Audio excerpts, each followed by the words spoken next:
Honorable Prime Minister of Rwanda, Honorable Chief Minister of Chhattisgarh, Dr. Raman Singh, distinguished guests, ladies and gentlemen, it is a matter of great pleasure and privilege to welcome you all to the 5th Vibrant Gujarat Global Investor Summit at Mahatma Mandir. From a humble beginning in 2003, we have come a long way. This is the biggest event of its kind hosted in the country so far. This venue where we are sitting is a lasting tribute to the life and ideas of Mahatma Gandhi. Gandhiji, apostle of peace, stood for non-violence and dignity to all. This entire construction is the result of hard work of just 182 days. The entire Mahatma Mandir complex will take another year to get completed. And for that, I congratulate L&T and their team. At this venue, facility for simultaneous translation in 8 languages: Chinese, Spanish, German, Korean, Italian, Japanese, French, and Hindi is available. This monument will be a symbol of peace, of universal brotherhood and tolerance. The foundation of this building has been blessed with the soil and water from all villages of Gujarat and all states of India. It is also enriched with the soil and water from 22 countries of the world. I can foresee a day when successful international peace talks will be held at this place. I welcome you all to the first event at this Mahatma Mandir. Today is also the birthday of Swami Vivekananda. He was one of the greatest visionaries the world has ever produced. He thought of the world which is driven by spiritual humanism. He wanted everyone to have freedom, knowledge, and happiness. I hope this summit will help us to realize his vision, not only for the people of Gujarat, but for the entire humanity. This is the golden jubilee year of the formation of Gujarat state. What a great combination. Mahatma Mandir, birthday of Swami Vivekananda, and golden jubilee year. Combination of all these three makes this event very special. At the outset, I extend a warm welcome to the people and industries of Japan. You have been our active partner since last event.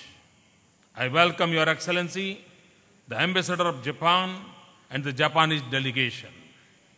I also welcome the people and the industries of Canada for partnering with us. I welcome Your Excellency, the High Commissioner of Canada, and the Canadian delegation. I extend my warm and special welcome to His Excellency, the Prime Minister of Rwanda, and members of the delegation. I extend a very warm welcome to honorable ministers and members of diplomatic corps of various countries. We are honored by the presence of more than 95 countries of the world in the vibrant Gujarat summit. More than the one-third countries of the world are here in one room.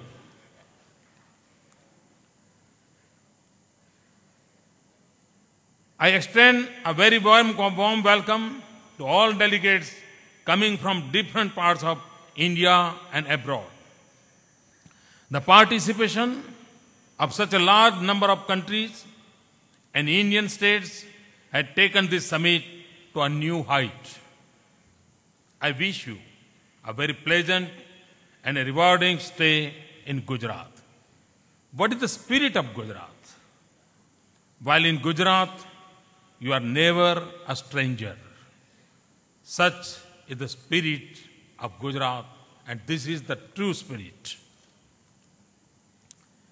It is not just the purpose, but the context and the timing of this summit which is significant. India is an emerging power. 21st century is not only the century of India, but also that of Asia, Africa, and other developing countries too. But we cannot restrict ourselves only to investment and growth. We also have to look at large contexts. Today, there is imbalance in the world at regional, national, and global level. The gap between rich and poor is increasing. The gulf between the developed and developing countries is widening.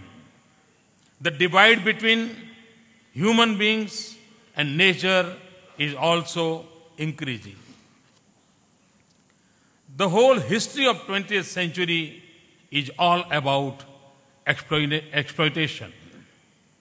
We have witnessed the problems of such an approach.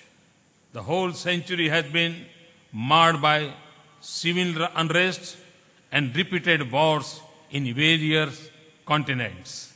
The whole Indian subcontinent, Latin America, and Africa were under colonial rule. The freedom movement started by Mahatma Gandhi had profound impact in all continents. With the independence of India, the momentum gained, culminated in the independence of many countries of Asia, Africa, and Latin America. Friends, Mahatma Gandhi inspired the whole world and brought a new awakening. The whole world benefited from thoughts and actions of Mahatma Gandhi in the 20th century. Similarly, with India emerging as an economic power, developing countries will benefit in the 21st century too. This event at Mahatma Mandir will always inspire us towards that. We are facing the consequences of our deeds, rather misdeeds of 20th century. Let us learn some lessons and not repeat such mistakes which may harm our future generations. To overcome the problems emerged in the last century, we need a paradigm shift in our approach towards development and growth. We need to develop technology with a human face, which also help in preserving the nature of our future generations. Development with justice, growth with equity, optimal use of resources for maximum benefit should be the mantra in 21st century. In short, this century should be a century of new understanding. This should be the larger goal of this gathering. India is respected for its knowledge, wisdom, and ethos which it gave to the world. Today's world is concerned with IPRs and patents, intellectual property rights and patents. But the challenge is how people at large are going to be benefited. The inspiration comes again from India, whose heritage stretches from Veda to Vivekananda and from Upanishad to Upagrah satellites.